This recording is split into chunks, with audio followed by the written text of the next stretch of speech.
¿Qué tal? Buenos días, buenas tardes, ¿me escuchan? Buenas tardes, sí se escucha, profesora. Bueno, perfecto. Quería preguntarles primero si habían podido tener acceso al material que subí, porque recién estuve modificando la configuración sobre contratos conexos. Porque subí una serie de material al respecto y me pareció que en algunos lugares decía que no estaba disponible para que ustedes los vieran. ¿Los pudieron ver? Les digo qué unidad es. Dice unidad 9.6. ¿Se pueden fijar? Sí, profe, ahí me aparece. Sí. Aparecen. Sí, sí. Bueno, quería saber primero si habían comprendido cuáles eran los ejemplos prácticos que traté de explicarles para que conozcan el fenómeno, digamos. De todas maneras, me gustaría terminar con un ejemplo que no tiene nada que ver con el de la medicina prepaga o el de los shopping centers, para seguir después con otros, con el otro tema. Hay un contrato conexo, ya está legislado en este momento en el código, cuando hay una operación económica global. Un caso que no mencionamos y que no tiene nada que ver con el rubro de medicina prepaga o shopping center es el de las operaciones de mutuos con garantía hipotecaria, ¿sí? O el de préstamos bancarios. Porque ustedes contratan un préstamo, ¿sí? Un préstamo personal con el banco, o en este momento, bueno, son escasos, pero puede ser un préstamo con garantía hipotecaria, y cuando le llega la boleta de pago, digamos, o el débito automático, va a figurar una cuota que es por el seguro, un seguro de vida. ¿Esto qué significa? Que el banco va a hacer una determinada cantidad de préstamos, que es realmente el contrato primigenio, es el único con el que ustedes están directamente vinculados, el mutuo, y va a aparecer una compañía de seguros que va a estar cobrando 7 pesos, 10 pesos, que sí va a figurar además si es con garantía hipotecaria, va a estar hecho en escritura pública, y si es un préstamo personal, va a aparecer en el resumen que les llegue todos los meses. Ahora, lo que me interesa, y con esto lo hago bien cortita, pero quería que ustedes vieran cómo funciona en el sistema financiero el tema de los contratos conexos. Ustedes contratan con el banco, con determinado banco. Ahora bien, en un caso de mutuo con garantía hipotecaria, fallece el mutuario, el padre de familia en este caso, o la madre, que son los titulares del crédito, que son los deudores principales. Alguno de los dos, el que sea titular principal, fallece. ¿Qué pasa? Lo primero que va a hacer el banco es decir, bueno, lógicamente, como tenía una enfermedad, venía atrasado en 2 cuotas, ¿sí? Con el pago de la cuota del mutuo, y además conlleva eso inmediatamente que se haya atrasado con el pago de la cuota del seguro. Ahora, si nosotros nos posicionamos en que solamente con desde el punto de vista tradicional de parte, en que solamente que el banco tiene la facultad de contratar por nosotros, sí, nos puede decir, y nos va a mandar una carta documento seguramente, diciendo que se cayó, digamos, que debemos el saldo impago, por qué estamos atrasados en 2 cuotas del seguro de vida, que está implícito en el contrato de mutuo. Ahora bien, resulta que la cosa no funciona así, ¿eh? O sea, el cliente del banco, como compañía de seguros, o sea, para la compañía de seguros, el cliente es el banco, no es el prestador, digamos, el tomador del mutuo, ¿comprenden?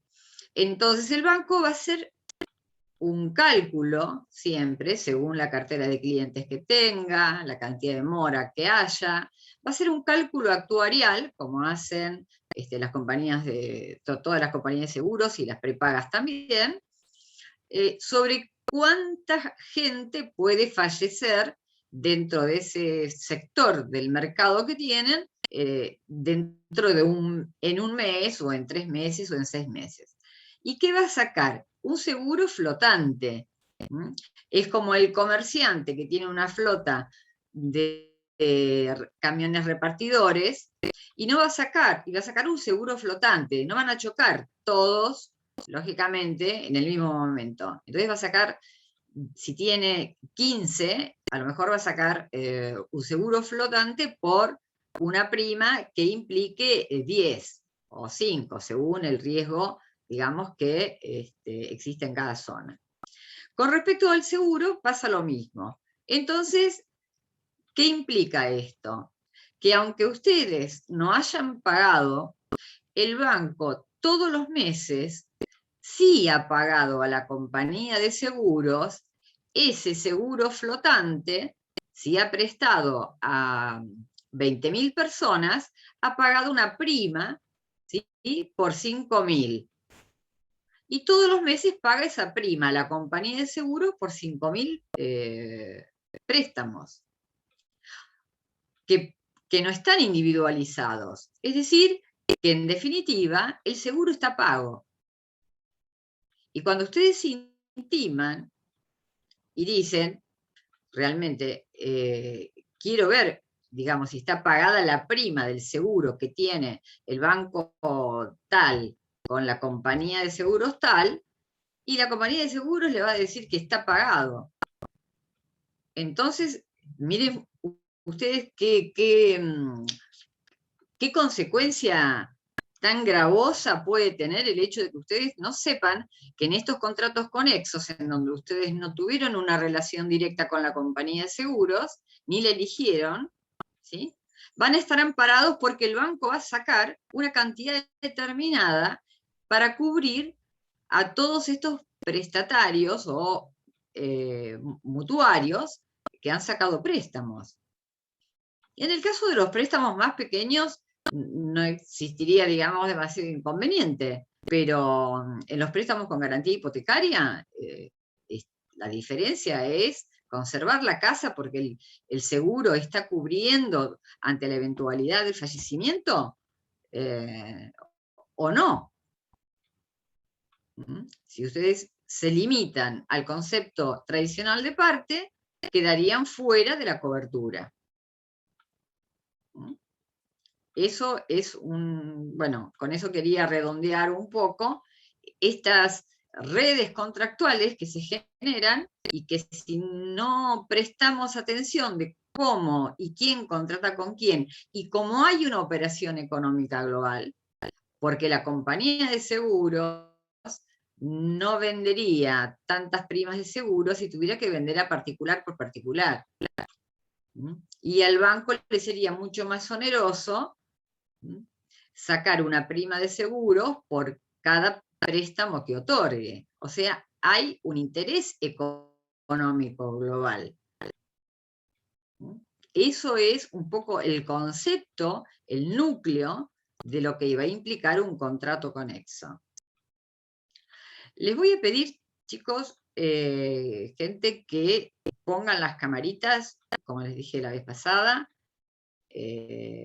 porque de alguna forma es estar presente o no estar presente, ¿sí?, salvo que alguno tenga algún problema técnico. Punto 2. en la medida en que vayamos desarrollando algunos temas conforme el programa, hoy voy a hablar de modificación del contrato, voy a ir tirando algunos tips desde el punto de vista práctico, ya que no tenemos una práctica sobre redacción de contratos. Podríamos hacer si tuviéramos más tiempo, digamos, una videoconferencia en donde fuera interactiva, pero les voy a ir tirando, digamos, pequeños tips para que no se les acumule todo en cuanto a técnica contractual. Les voy a decir solamente, antes de empezar con modificación del contrato, dos temas. Uno es, lógicamente, el título del contrato. El título del contrato lo tienen que elegir, lógicamente, pero recuerden que el contrato es lo que es independientemente de cómo lo llamen. Después hay una primera parte. Según, digamos, las últimas tendencias, las cláusulas no se suelen numerar más con números romanos. Y pocas veces con letras. O sea, las cláusulas, la tendencia más moderna es poner números arábigos para las cláusulas. Yo sé que suena extraño, ¿no? Porque todavía estamos viendo cláusula primera. En el caso que pongan cláusula primera, lo ponen con negrita. Esto es una cuestión meramente formal, la que les estoy comentando. No vamos a hablar en este punto sobre, les voy a hablar sobre la primer parte y la cláusula de domicilio, que me parece que es importante también. Como dos cosas separadas, para que no se mezclen. Entonces, las cláusulas se ponen con negrita, con mayúscula y subrayado. Y se pone cláusula primera, 2 puntos, y se pone el objeto de la cláusula. Por ejemplo, partes. O después del encabezado, en donde se puede poner antecedentes, la cláusula 2 va a decir objeto.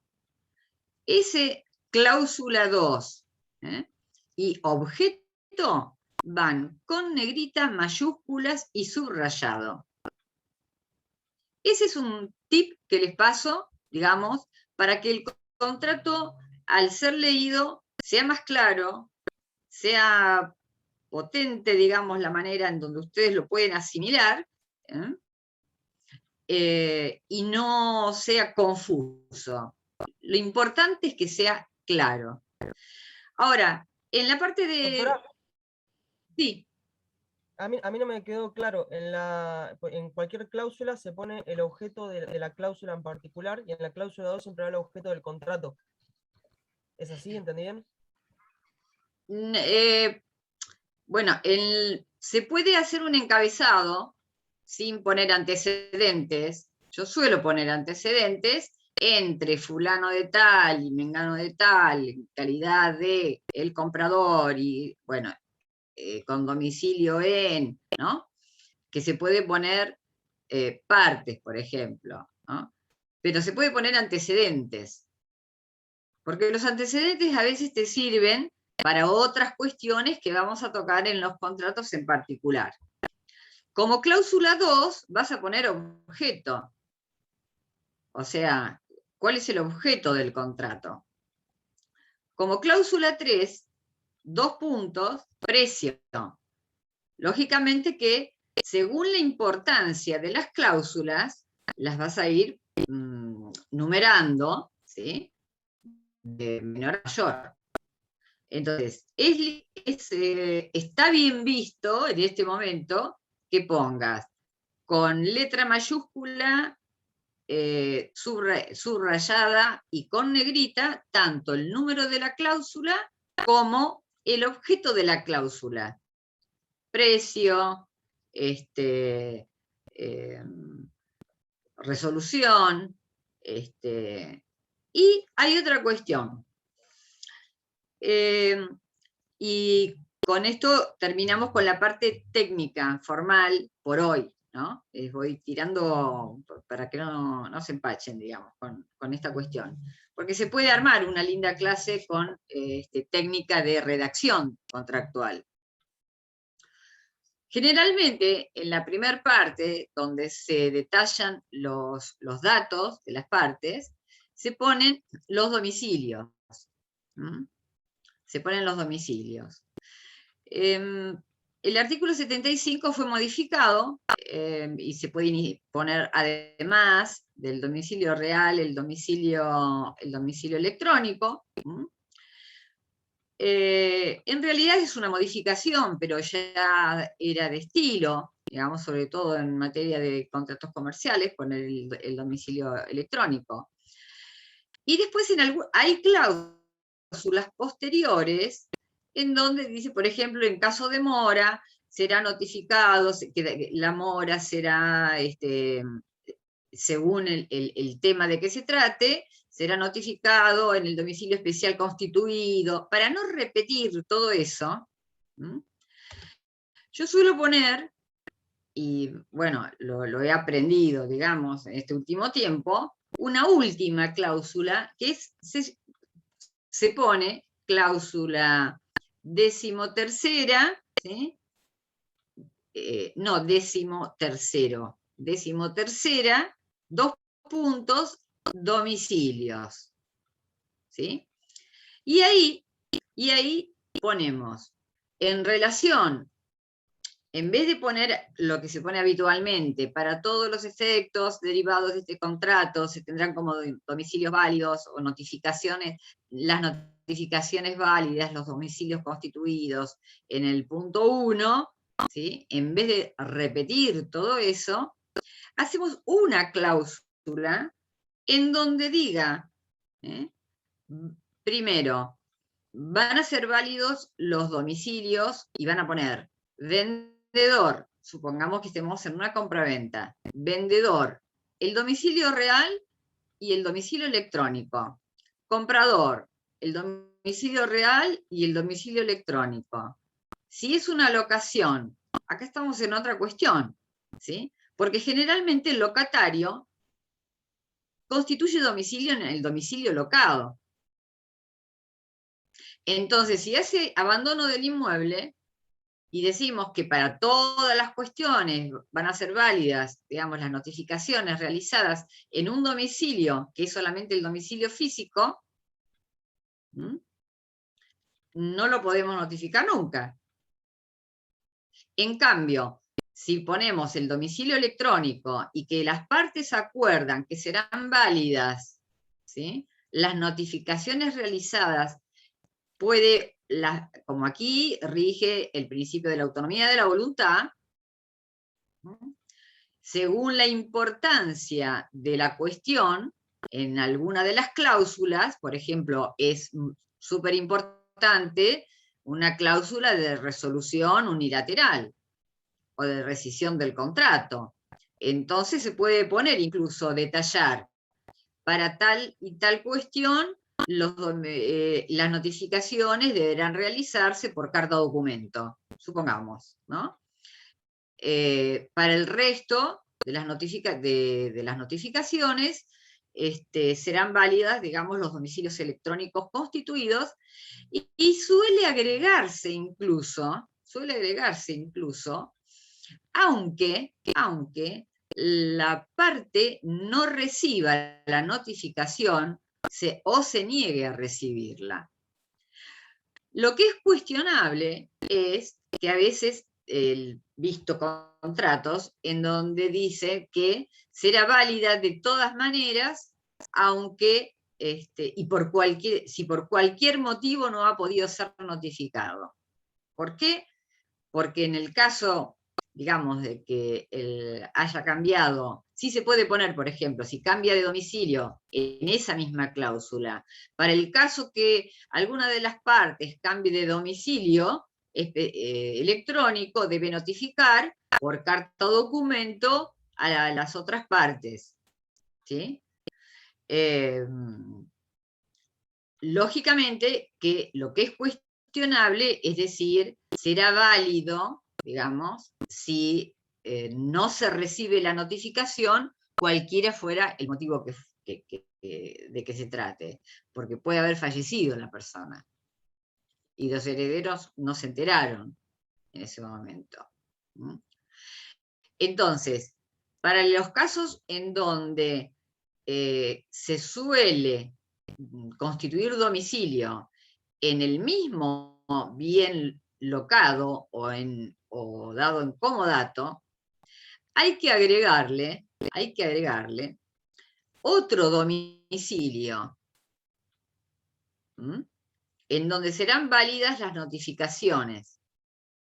¿Por qué? El locatario, como les dije, se va del inmueble, no cumplió con las obligaciones, no pagó, y ustedes tienen ese domicilio constituido en el mismo inmueble que ustedes han alquilado. Entonces, esto me parece interesante. Después,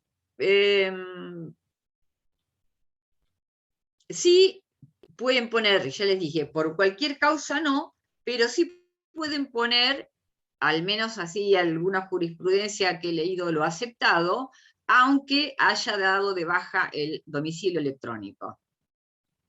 Porque eso implica, digamos, y ya nos remitimos al artículo 9 del Código Civil, el principio de buena fe, no solamente a los contratos. Otra cosa que me parece interesante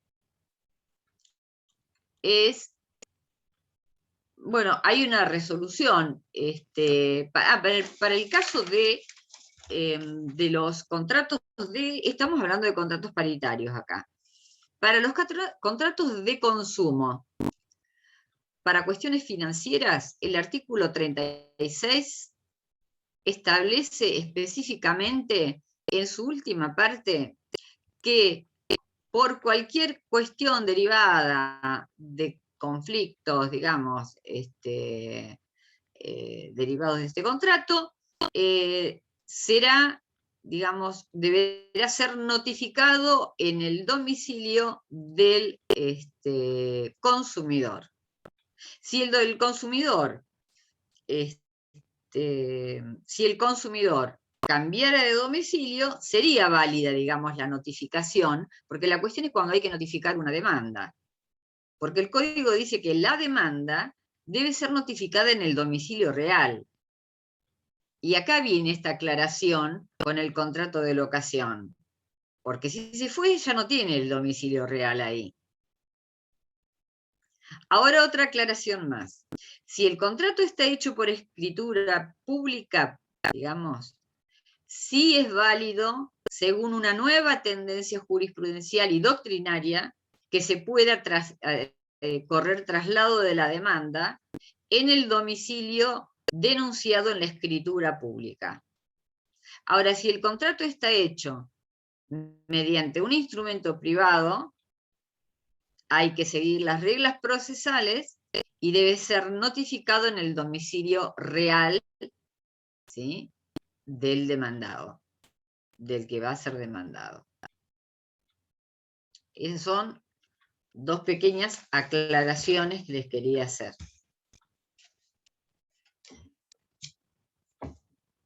Entonces, el artículo 36 de la Ley de Defensa del Consumidor, y después en el 2003 hubo una resolución 53, en donde habla también en el punto E, inciso 1, establece como abusiva, digamos, la cláusula en donde se lo notifica se traslada, digamos, la jurisdicción para litigar en un domicilio que no sea el del real del consumidor. Pero eso, con el 36, acuérdense que es solamente para operaciones financieras. Se tiene especial cuidado con la protección en ese campo. ¿Alguna duda con respecto a esto? Yo les voy tirando pequeñas cosas, ¿no? Cuando se pone, por ejemplo, Y la última con respecto a técnicas de redacción contractual. Generalmente se ponen cláusula, no sé, 10ª, restitución de las cosas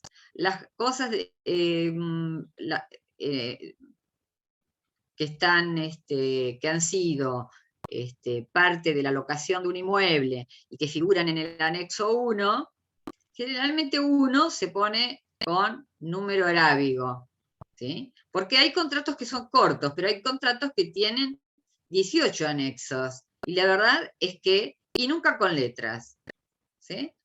En el anexo 1, y entonces también puede haber una cláusula al final en donde dice directamente anexos, 2 puntos, índice, anexo 1, objetos, inventario, por ejemplo, una locación, inventario. ¿Mm? Anexo 2, cosas a restituir. Anexo 3, domicilios accesorios. Recuerden también que cuando ustedes ponen en esta cláusula de domicilio, también tiene que figurar el domicilio real y el domicilio electrónico del garante, del fiador. Eso es importantísimo. ¿Mm? Así que bueno, creo que son pequeñas cosas, acuérdense de los anexos, que son muy importantes. A veces se agregan fotos, a veces para determinar exactamente cuál era el estado del inmueble, pero no se vuelve a repetir en cada cláusula, en el anexo 2, que forma parte de este contrato, ¿no? Se pone anexo 1 nada más. En la cláusula de anexos, las partes convienen que en las cláusulas donde se nombran los anexos forman parte de este contrato. No es un contrato, digamos, un apéndice del contrato, es parte del mismo contrato. Eso se aclara en el título de anexos. Y después se ponen anexo 1 tanto, anexo 2 tanto, anexo 3 tanto. Eso les da a ustedes, hasta visualmente, una claridad impresionante. También, si el contrato es muy voluminoso, y no estamos hablando de un contrato de locación, se puede poner en los anexos, en la cláusula de anexos, fojas tanto. Objeto, fojas tanto. Restituciones, fojas tanto. Y es muy fácil, como tener un índice directamente. Bueno, ¿alguna duda con respecto a esto o alguna inquietud? No. ¿Les parece útil que les vaya tirando estas pequeñas, ya que no tenemos un taller de redacción de contratos, por lo menos saber desde el punto de vista práctico cómo se están haciendo y qué es lo que se usa? Lo que se usa y lo que está admitido realmente, y lo que no está admitido. Bueno, con respecto a la modificación del contrato, es un tema muy, pero muy interesante, porque ante todo tenemos que distinguir, si el contrato es celebrado en forma instantánea o en forma diferida. Si las prestaciones, o sea, si el contrato se celebra y las prestaciones se pagan en forma instantánea, no tiene ningún sentido discutir o evaluar, digamos, qué importancia tiene esta cuestión de la modificación del contrato. Ahora, cuando las prestaciones tienen carácter diferido, o cuando hay contratos de larga duración, son dos casos diferentes. Prestaciones diferidas significa, entrego la cosa hoy y voy pagando en cuotas, por ejemplo, o ambas prestaciones se van realizando en forma diferida. El suministro, por ejemplo, o en los contratos de larga duración, en donde el elemento esencial justamente es el tiempo. Y en ese lapso, en donde habitualmente no se establece un plazo, pueden suceder muchas alternativas, pueden suceder muchas cosas. Entonces, una cosa es el equilibrio cuando estudiamos la teoría de la lesión y la teoría de la imprevisión, hablamos, digamos, sobre todo de la teoría de la lesión y la nulidad, perdón, del contrato, por prestaciones que fueran absolutamente irrisorias. El desequilibrio es genético, se realiza o se produce en el mismo momento de la celebración del contrato.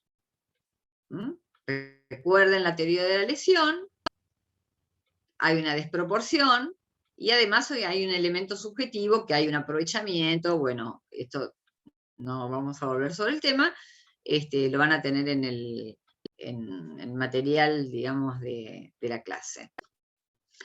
Ahora, ¿qué pasa? Este equilibrio entre las prestaciones se tiene que dar también durante estos contratos de larga duración o con prestaciones diferidas, porque puede haber un desequilibrio. El que se realiza, el desequilibrio que se genera en el momento de la celebración, se llama, por la doctrina, digamos, desequilibrio genético. Sinalagma genético. Tiene que haber un sinalagma funcional, que es el que debe persistir a lo largo de la ejecución del contrato. Y para esto teníamos varios remedios, varias posibilidades.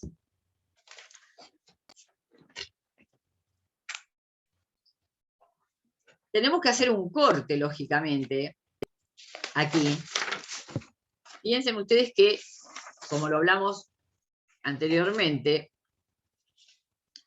los contratos están directamente, el derecho está directamente vinculado a la economía, y como Vélez tomó, digamos, del sistema continental europeo, en una época del gran liberalismo, el Estado no tenía intervención, por eso Vélez Arfield no legisló sobre la teoría de la lesión, ni sobre la teoría de la imprevisión.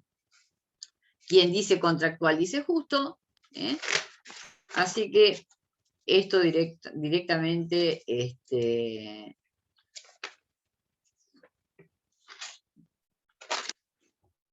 aquí estoy viendo. Esto directamente no tenía cabida. O sea, se suponía que las partes eran dueñas de pactar lo que quisieran, y si eran torpes o habían negociado mal, no había ninguna forma, tampoco existía lógicamente el sistema de defensa del consumidor, lógicamente, no había ningún remedio, digamos, para evitar esto.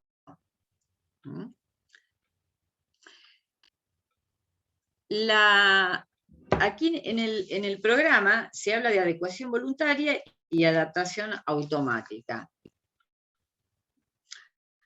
En el caso de la modificación del precio, que son obligaciones de dar, la prestación debe ser determinada o determinable, ¿sí? Y el tipo de adecuación voluntaria es frecuente en los contratos de larga duración. Tal es así que en el artículo, ya les digo, 1101, creo que es, 1011. Interpretación de los contratos de consumo, revocación.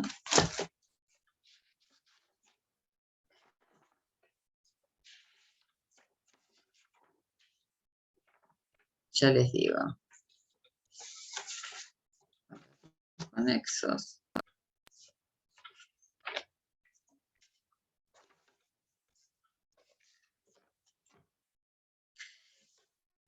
...2011... se ha legislado, este código legisló específicamente los contratos que después, muchos de ellos típicos, como el contrato de franquicia, suministro, agencia, se van a ver en la parte especial de contratos. Sin embargo, fíjense la potencia que tiene esta posibilidad, esta necesidad, ¿en base a qué? Al principio de la buena fe. Al principio de la buena fe, de mantener este sinalagma funcional, que el artículo 1011 dice, primero, lógicamente, en los contratos de ejecución diferida de alguna de las prestaciones, esta diferencia en el tiempo entre cumplir una prestación y la otra es un elemento accidental. O sea, la compraventa puede ser hecha al contado o puede ser hecha a crédito y no lo desnaturaliza. En los contratos con prestaciones diferidas es accidental. Pero en los contratos de larga duración es la voluntad de las partes tener un vínculo que se prolongue en el tiempo, o sea que forma parte de la esencia del mismo contrato. Por eso el legislador estableció en el artículo 1011, en la última parte, la parte que decide la rescisión debe dar a la otra la oportunidad razonable de renegociar de buena fe, sin incurrir, primero, renegociar vuelve la buena fe del artículo 9. Vuelve la buena fe, lógicamente, del 6961 de la parte general de contratos, pero en particular está tratando los contratos de larga duración. Quiere decir que está captando que en este tiempo que se prolonga puede sucederse en este país, digamos, sobre todo, muchas situaciones que desequilibren estas prestaciones entre las partes. Entonces dice, lógicamente dice, renegociar, los obliga de alguna manera a renegociar, de buena fe, y aparte agrega, sin incurrir en el ejercicio abusivo de los derechos. Volvemos nuevamente a la primera parte del Código Civil, en el artículo 10. O sea, no es válida, digamos, el ejercicio abusivo de los derechos.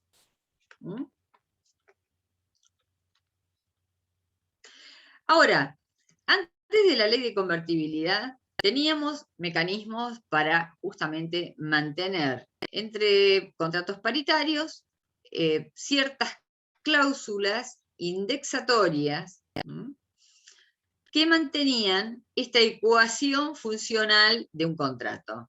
Vamos a lo más simple, antes de la ley de convertibilidad, año 1991. Se establecía dentro del mismo contrato la posibilidad de ir indexando cada 6 meses y se establecía, por ejemplo, distintos parámetros, distintos índices. Podía ser la canasta familiar, el índice, si era un contrato de obra, el índice del salario del peón de obra. Bueno, sigue vigente en este caso, por ejemplo, para los arrendamientos rurales, no ha sido derogado. Si tiene relación con el objeto, lógicamente un arrendamiento rural en donde que es para pastura o alimento de animales, se fija el precio, y esto no está incurriendo una cláusula indexatoria, porque el mismo Estado nacional publica en una página de internet el precio del kilo novillo para arrendamientos rurales. Es decir, que se puede pactar por mes el equivalente a tantos kilos novillo, ¿sí?, para arrendamientos rurales. Si fuera soja, sería más o menos lo mismo. Lo que no se puede hacer es que el objeto, digamos, porque sí estaría encubriendo una cláusula indexatoria, que el objeto del contrato no tenga absolutamente nada que ver con el parámetro que nosotros sostenemos para mantener ese valor económico o esa ecuación, ese equilibrio funcional.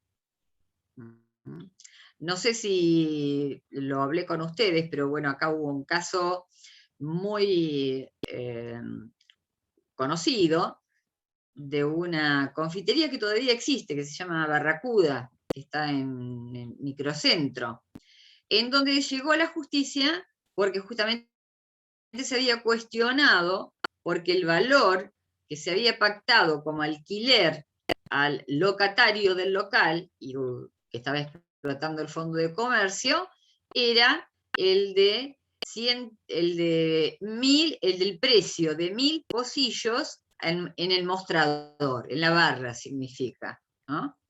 Que es distinto el precio posiblemente en algunos lugares que en la mesa, pues no te lo lleva el mozo. Se había pactado esto. La Cámara llegó a la conclusión de que como había una relación entre el objeto y el precio, y por analogía a una norma que existe, el último artículo de compra-venta, chicos, y que sigue vigente, estaba en el código anterior, sigue vigente en este código, y además se aplica por analogía a otros contratos, es válido, dice, en cuanto a la compra-venta, fijar el precio en base al precio de un objeto, con relación al precio de una cosa cierta. Es decir, te vendo mi casa con el precio promedio de casas similares de 3 inmobiliarias, por ejemplo, en cuanto a frente al mar, bueno, entonces, como esto era válido, se aplicó para la locación, porque para la locación se aplicaba. Ahora, como la ley de locaciones urbanas se modificó en el 2019, ahora vamos a ver que no se puede modificar, no se puede realizar esta operación para mantener este valor, sobre todo el que pierde acá es el locador. Acá sí, el Estado, cuando el Estado establece un método indexatorio, es válido. Lo que no pueden establecerlo son las partes, salvo estas excepciones. Entonces le estoy nombrando el valor de un arrendamiento rural con respecto al pastaje de animales, incluso puede ser, no solamente puede ser el faenamiento de animales para la venta, puede ser el alquiler de una estación de servicio, que fue otro caso real. ¿Quién alquilaba? El locatario del fondo de comercio, digamos, alquiló el local, la estación de servicio, y el precio era el equivalente a 1000 litros de, hoy supongamos, podría decir Infinia, pero como todo esto va cambiando, yo tomaría mis precauciones y pondría 1000 litros de la nafta de mayor valor. Así no hay inconvenientes en si cambia de nombre, la nafta más onerosa, digamos. Aquí también sería válido y no habría una indexación solapada, que aunque la ley de emergencia haya derogado muchas leyes, la ley el artículo 7 de la ley de convertibilidad sigue vigente, que es el que establece cualquier tipo de cláusulas indexatorias o de repotenciación de deudas. Porque, ¿qué se podía hacer también antes de la ley de convertibilidad? El equivalente, usar el dólar como moneda de ajuste, como cláusula de ajuste, no como moneda del contrato. Se pactaba en pesos, pero cada 2 meses se iba a indexar en base a lo que valiera el dólar en ese momento. Eso está prohibido. Eso está prohibido. Ahora, este código tiene varios aspectos interesantes. Bueno, me olvidé de la ley de la ley de locaciones. La ley de locaciones 27.551 establece un mecanismo indexatorio a partir del 2019, que yo creo que no sé si va a tener larga vida esta ley, porque realmente los problemas que están surgiendo son tremendos. Establece que solamente se puede modificar el contrato recién al año, en cuanto al precio me refiero, ¿no? Al año, y además te establece cómo y con qué índice. Y te dice, el 50% conforme a la canasta familiar, que lógicamente es una publicación oficial. La canasta familiar es una publicación que sale en una página oficial. 50% mediante el índice de la canasta familiar y el 50% mediante el denominado RIPTE, que es un concepto de derecho laboral, que tiene que ver con el salario, digamos, del trabajador. Entonces, lógicamente, te encorseta, porque si tenemos un 50% de inflación y vos recién al año, antes del 2019, y bueno, más o menos zafábamos con algunos alquileres escalonados, ¿sí? Es decir, se va a pagar durante los primeros 6 meses esto, Y fíjense ustedes, algunos jueces lo aceptaban y otros decían que los alquileres escalonados eran una forma solapada de indexar. Por eso es importante, en materia de técnica de redacción de contratos, poner en los antecedentes, ¿sí? Cláusula 2, pongamos, antecedentes, o en la primera, que fulano de tal, en calidad de propietario del local, tal cosa, bueno, con los datos, y en virtud de las circunstancias que manifiestan y que ambos concuerdan, el locatario se va a hacer cargo de realizar todos los tipos de mejoras, porque ante el gran deterioro del local, por ejemplo. O sea, el inquilino anterior se lo dejó destruido, y entonces, si vos lo ponés como antecedente, es decir, que estás mostrando que no es arbitrario, que no estás solapando un mecanismo indexatorio, y que vas a pagar un poco menos al principio, porque te estás haciendo cargo de refaccionar, y después lógicamente va a haber una cláusula que diga que las mejoras van a quedar en beneficio del locador.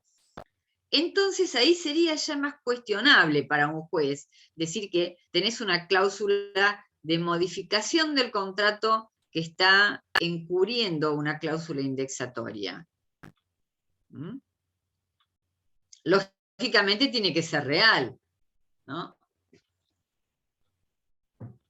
Ahora, todo esto es lo que tiene de malo, ¿no? No podemos modificar. Sin embargo, en la época del corralito, en el 2002, se modificó la moneda del contrato. Es decir, quien había realizado un mutuo en dólares, como hasta el 2002, un dólar era igual a un peso, de pronto un dólar empezó a costar 1,40 y llegó hasta 4,50.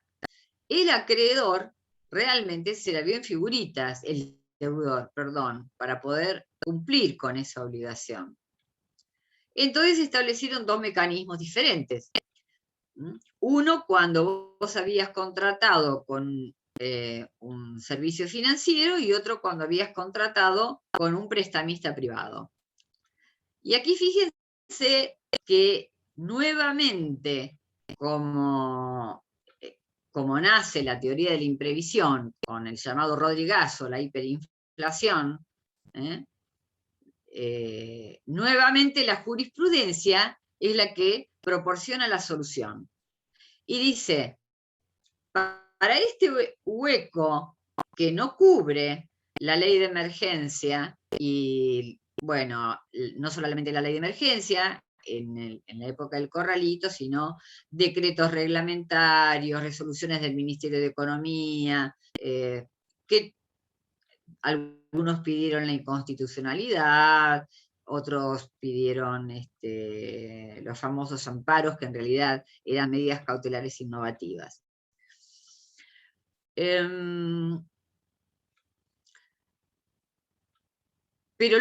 lo interesante aquí es que existe, según nuestro código, sobre todo ya desde el artículo primero. A veces a los primeros artículos no les damos importancia, porque siempre les pido que tengan el código a mano.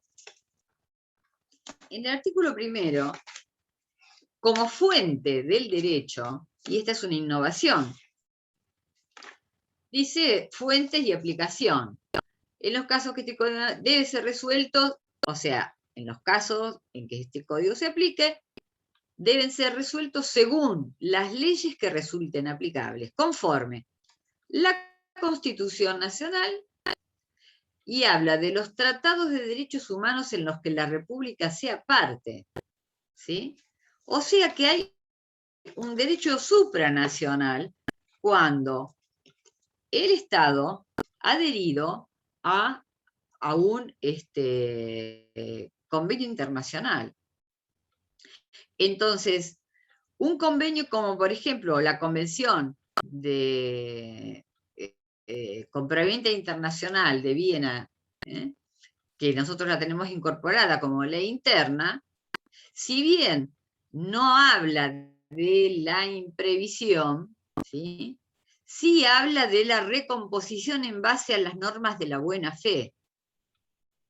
Y esto es anterior a la ley de convertibilidad. ¿Y qué solución tomó la jurisprudencia en este caso cuando se modificó de un plumazo la moneda del contrato? Le dijeron a los jueces, primero dijeron a las partes, reúnanse y traten de buscar una solución en base a ¿qué? Al principio de buena fe, ¿sí? Y, lógicamente, al abuso a que no exista abuso de derecho. Durante 6 meses, traten de negociar, eso fue lo que le dijeron. Ahora, si no se llegaba a un acuerdo, porque la diferencia era abismal, no se llegaba a un acuerdo, entonces los jueces fueron los que establecieron una solución que no fue, digamos, que modificaba lógicamente la ecuación económica del contrato, pero que trataba de llegar a una solución más o menos equitativa. que fue la famosa teoría del esfuerzo compartido que partió de la Cámara Segunda de San Isidro, Civil y Comercial de San Isidro. Esta teoría del esfuerzo compartido decía, bueno, vale 3,50 el dólar y ustedes le prestó pensando que iba a devolver un peso, un dólar. Bueno, en vez de 3 pesos con 50, partamos por la mitad. Lo que pasa es que los jueces en este caso no fueron en este país, y creo que en parte la inseguridad jurídica de los inversores pasa por ahí, porque para algunos jueces, si estabas en mora, tenías que pagar, digamos, el equivalente al 70% del dólar oficial, y el 30% tenía, digamos, era lo que perdía el acreedor. Para otros era 40-60, para otros era 50-50, 20 a los premios, o sea, no hubo un criterio unánime. Lo que sí quedó fue justamente este concepto de que había que dividir el sacrificio cuando la situación se descomponía, digamos, en la equidad de las prestaciones, y que no habían podido prever. Efectivamente no habían podido prever. Ahora, esto que les comento del artículo 1 es interesante, aparte de la Convención de Viena de 1982, que lo establece como mecanismo cuando hay un desequilibrio entre las prestaciones, sino también por los principios de unidad, que son principios de interpretación para los contratos mercantiles internacionales. La última versión en español creo que es del año 2016. Y lo interesante es que, aparte de decirlo en el artículo primero, en la parte general de contratos, también se expresa que se pueden tomar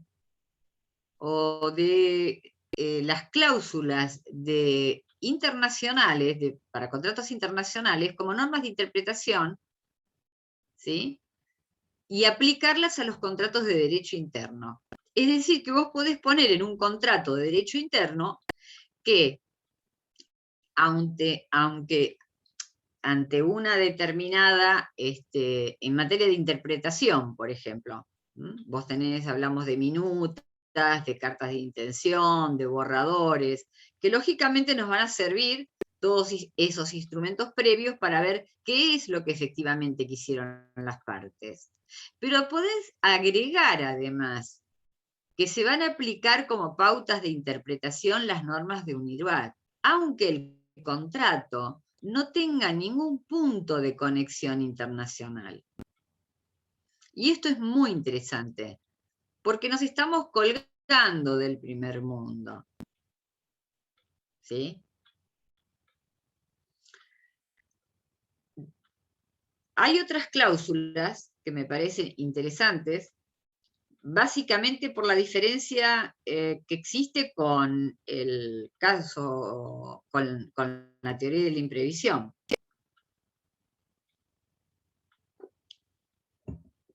Una de las cosas más complejas, chicos, cuando ustedes redactan un contrato, primero es que no hay que redactarlo apurados. El que te quiere apurar, ¿viste? Porque vos lo que tenés que hacer es prever cuáles pueden ser las consecuencias, siempre pensando que alguien no va a cumplir o que va a haber algún inconveniente. Porque si vos pensás que no va a haber ningún inconveniente, bajás un enlatado de esos que vienen, aunque tengas que agregar alguna cláusula particular para hacer un traje a medida, pero no prevés nada, o prevés menos. Pero cuando vos pensás que estamos en un país inestable, y que no tenés por qué esperar a que te acontezca un acontecimiento posterior, imprevisible, o sea que las partes no han podido prever, que haga prácticamente imposible o demasiado oneroso el cumplimiento de la prestación, ¿qué pasa si aplicamos estas normas, no solamente las normas de UNIDROIT? Yo no los quiero marear mucho, pero los quiero ubicar un poco en el mundo, porque estamos comerciando con el mundo. Entonces, la Convención de Viena, en el artículo 7.2, dice: las que no estén expresamente resueltas se dirimirán de conformidad con los principios generales en que se basa la Convención, y a falta de estos, del derecho privado. Es decir, la aplicabilidad de la teoría de la imprevisión a la compra-venta internacional de mercadería depende de lo que establecen los derechos nacionales que rigen el caso. Es decir, según el punto de conexión de derecho privado, se puede llegar a aplicar la teoría de la imprevisión. Los principios sobre contratos comerciales internacionales de UNIDROIT también lo establecen. El artículo 6.2.2 dice: se presenta un caso de excesiva onerosidad. Excesiva onerosidad cuando ocurren sucesos que alteran fundamentalmente el equilibrio del contrato. Siempre estamos hablando de contratos de prestaciones diferidas o de larga duración. Ya sea por el incremento del costo, y acá fíjense la novedad en cuanto al lenguaje. Cuando hablamos de excesiva onerosidad nos parece que para alguien es muy caro, pero aquí lo aclara, por eso es interesante. Oneroso, excesivamente oneroso, puede ser que sea muy caro para uno, o demasiado, o muy poco para otro. Ya sea por el incremento del costo de la prestación a cargo de una de las partes, o bien por una disminución del valor de la prestación a cargo de la otra.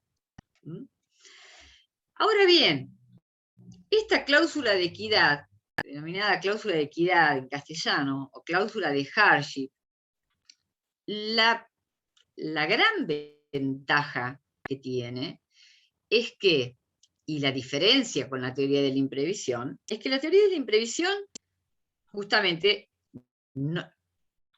se invoca ante acontecimientos que no han podido preverse, ¿no? Con posterioridad, con todos los requisitos que ustedes ya han leído y van a leer en el material que les suba. Pero la cláusula de equidad o la cláusula de hardship establece en el mismo momento de la celebración del contrato cuáles van a ser las circunstancias que van a ser diferentes seguramente para un tipo de contrato o para otro. ¿Cuáles van a ser esas circunstancias que van a hacer necesario que se renegocie el contrato? Y estas pueden ser muy variadas. Puede ser justamente una diferencia en el tipo de cambio, pueden ser mayores cargas sociales, por ejemplo, para quien está vendiendo soja o tiene obreros en tabaco, le aumentan las cargas sociales, le aumentan los impuestos, o el importador, le ponen trabas al importador y eso implica que gane menos o gane en forma diferida o diferente por el tipo de cambio que le aplican. Entonces, las partes, fíjense ustedes, qué herramienta perfecta, el poder establecer ante cada contrato en particular cuáles son las cuestiones que pueden afectar a cada una de ellas, para que obliguen a renegociar el contrato. Y no solamente obligan o sea, la cláusula va a decir cuáles son estas circunstancias, sino también puede establecer ¿De qué manera? ¿De qué manera se va a renegociar? ¿Dónde se va a renegociar? ¿Durante cuánto tiempo se va a negociar?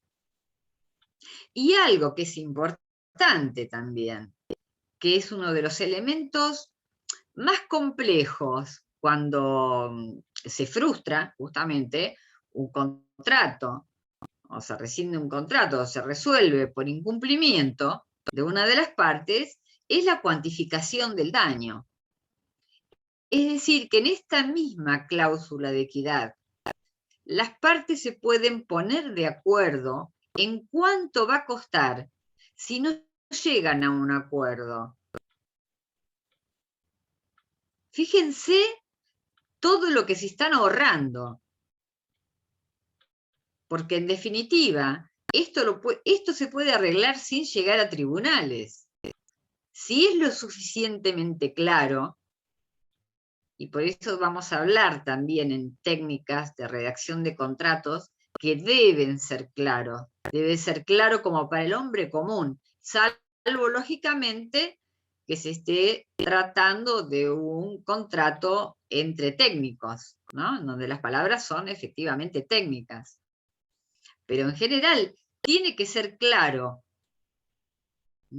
Incluso se puede pactar que si una de las partes en base, y les aseguro que el fundamento de esta cláusula de hardship es la buena fe, así como en el 1011 de los contratos de larga duración.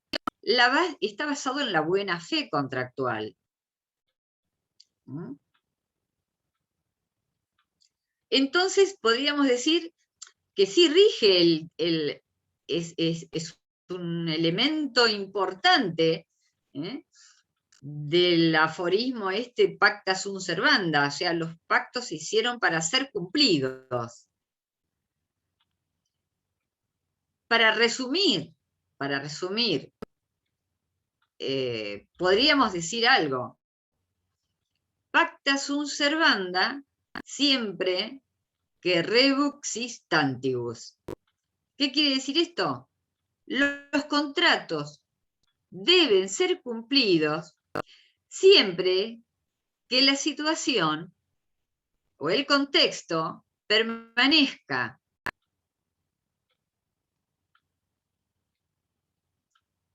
Y esto es lo que quiere, es decir, que la cláusula de hardship sería como una cláusula de la teoría de la imprevisión mejorada. ¿Por qué? Porque las partes ya lo están previendo. En vez de imprevisión, ya lo están previendo. Esta es una cláusula muy útil.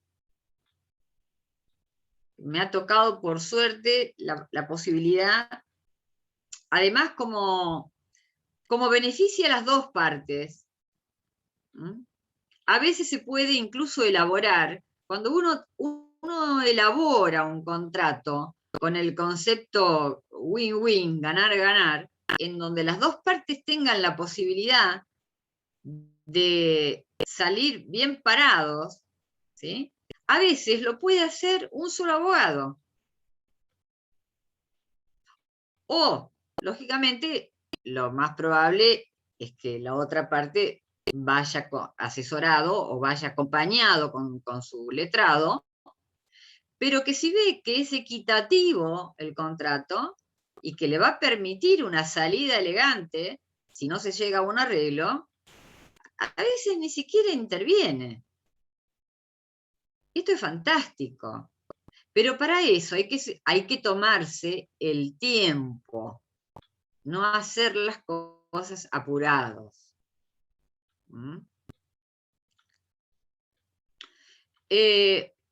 Pasemos a otra cláusula.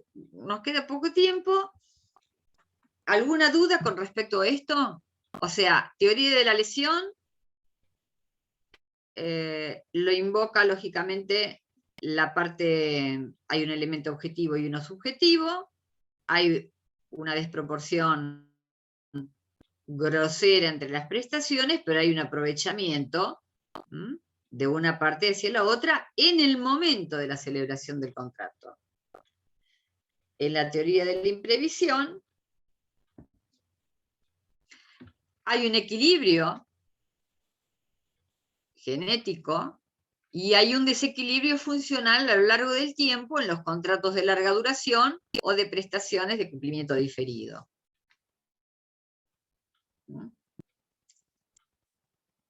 En cambio, en la cláusula de hardship, las partes prevén de antemano cuáles son esos elementos que los van a hacer, si bien se pueden apoyar en el 1011, porque de alguna manera, analógicamente, ¿no?, en los contratos de larga duración. Pero al hacer posible por el artículo 1 que se puedan establecer, digamos, estas normas de interpretación de los contratos internacionales a los contratos internos, podemos echar mano a esta cláusula que es fantástica.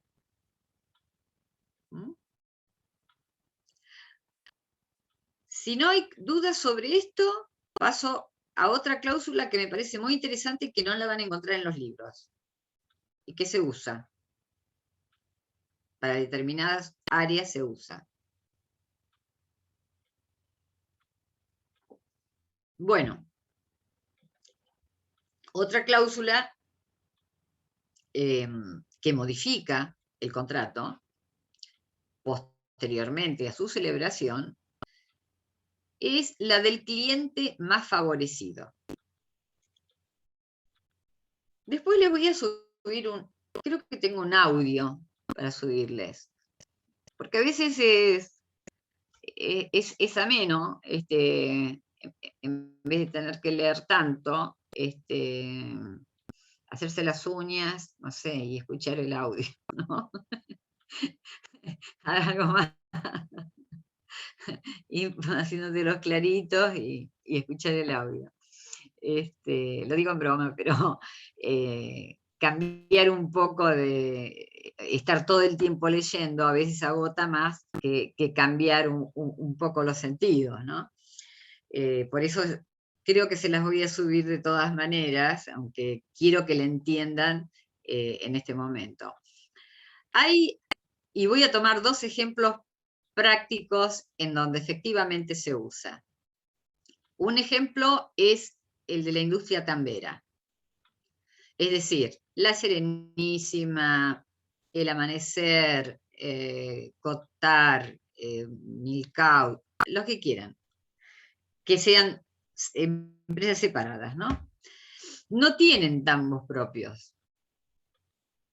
No tienen tambos propios. Otra rubro que tampoco tiene elementos propios para elaborar sus productos son las empresas tabacaleras. Aquí hay un oligopolio, digamos, porque hay dos empresas tabacaleras, British American Tobacco, que es Nobleza Picardo, y Philip Morris, que es Mazarine Particulares. Toda la industria tabacalera está en Córdoba, Salta, Jujuy, más o menos abarca esa zona, ¿no? Pero ¿qué hacen estas dos empresas? Le compran a los pequeños productores. Fíjense ustedes que los tamberos también son pequeños productores. Y son unidades económicas. Significa que una familia, en teoría, con la leche es más complejo el tema, por eso hay conflicto, pero con el tabaco, con 35 hectáreas, una familia puede vivir con la cosecha, salvo que caiga granizo, tenga alguna desgracia, un año. Ahora, ¿qué hacen las compañías? Entonces le van comprando a cada tambo tantos litros de leche y después los mezclan, lógicamente. Ahora, ese contrato que hacen con el tambero puede tener distintas características.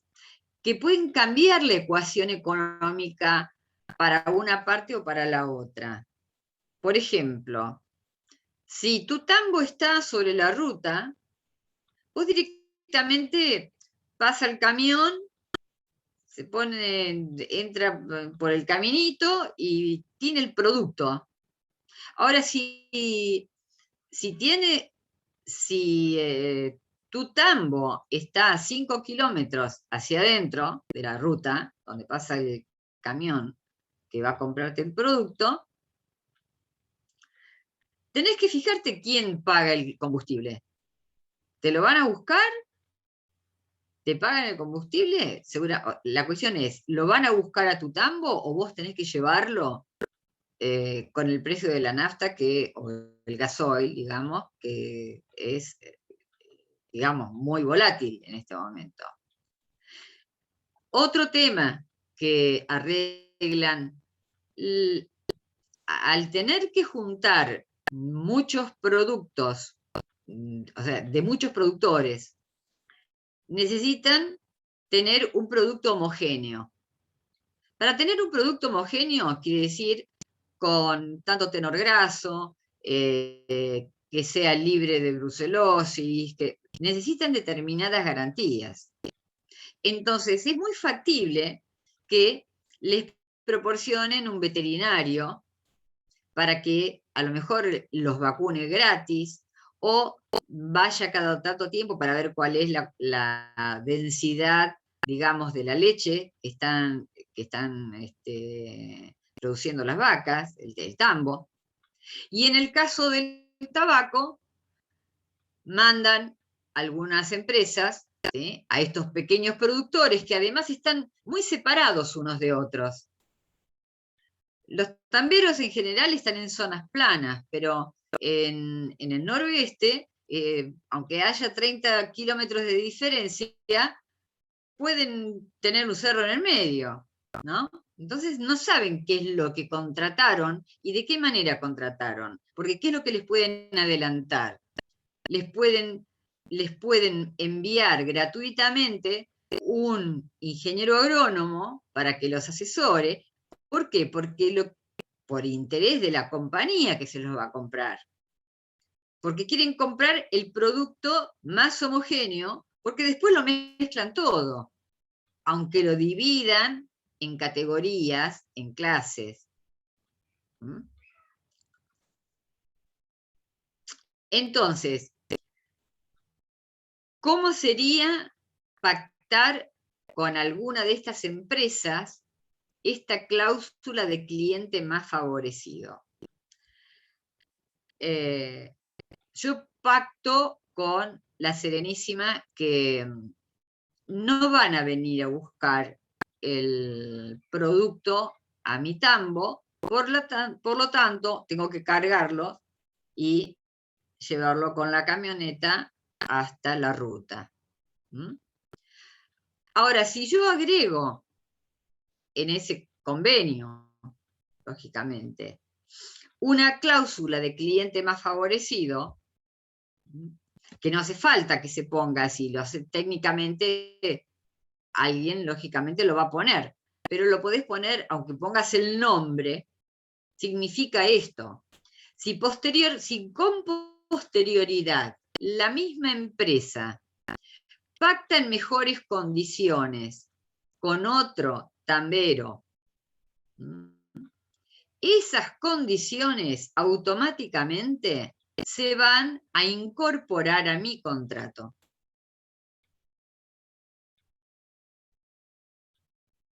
¿Se comprende? Entonces, ustedes están cubriendo de esa manera.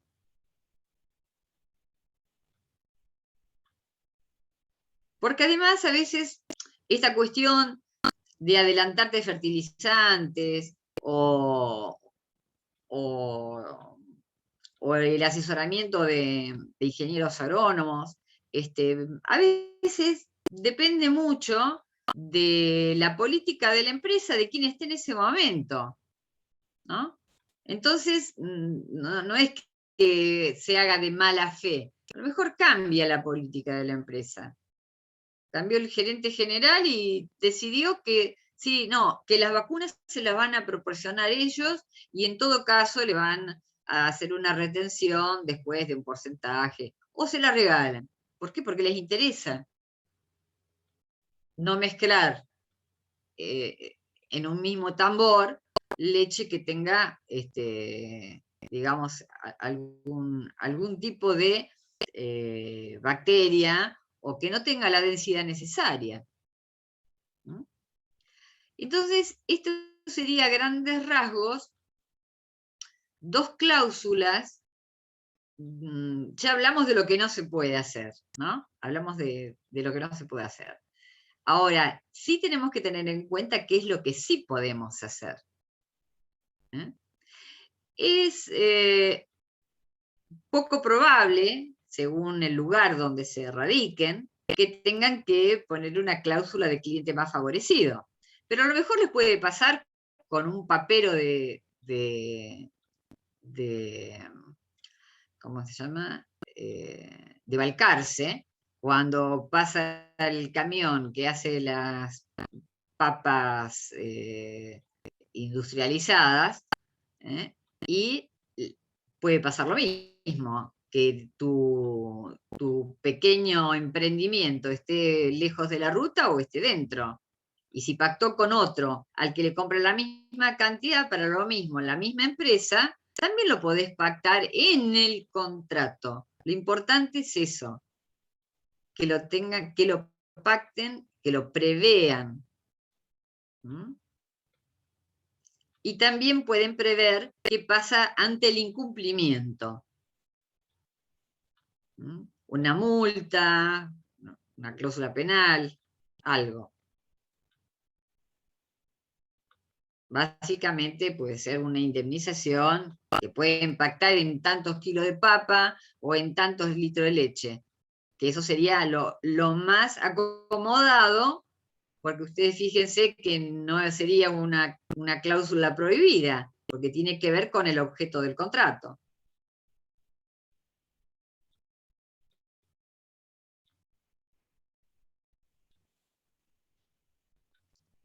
Bueno, yo creo, bueno, ahora con el material que les voy a subir. Profe, Sí, una pregunta. ¿Podés nombrar la primera de las cláusulas? El nombre. la primera de las cláusulas, hardship, es H, igual se los voy a subir. Ah, bueno. Ok. Hard, o sea, H-A-R-D, S, hardship. Pero lo van a tener en el material.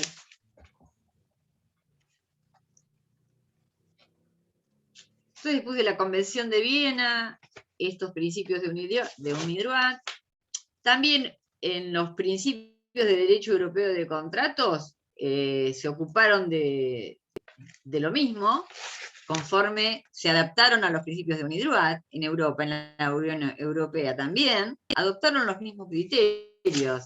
O sea, esto y ya terminamos, chicos, esto de este artículo 1, que nos permite incorporar normas de interpretación que eran antes solo para los contratos internacionales o los contratos internos, realmente es una herramienta fantástica. Así como se puede criticar a este código en algunos aspectos, le faltó por ahí una horneada en algunas cosas, desde mi punto de vista, en otras ha sido muy, muy, muy acertado, muy acertado. Una de las cuestiones que me parecen acertadas es esta. Así que lo que les pido es que si no llega a parecer visible, me avisen. Me avisen o le avisen a Bedelía o al centro de estudiantes. Porque hace unos días, no sé por qué motivo, se desconfiguró y no aparecían visibles algunas cosas. Y cualquier pregunta, porque no nos queda tanto tiempo, Ahora esa es otra cuestión. Ya me pasaron las fechas de los parciales. Pero de todas maneras, si no llegáramos, porque están hechos en general para entrega de notas, para corrección, y nosotros estamos tomando por Zoom. O sea, tenemos margen si nos faltara repasar o completar algún tema. Sobre todo la parte general, que me parece que es fundamental. Así que bueno, los veo la próxima clase, y cualquier duda que tengan, pregunten. Así que, hasta luego. Chao, hasta luego. Chao, gracias.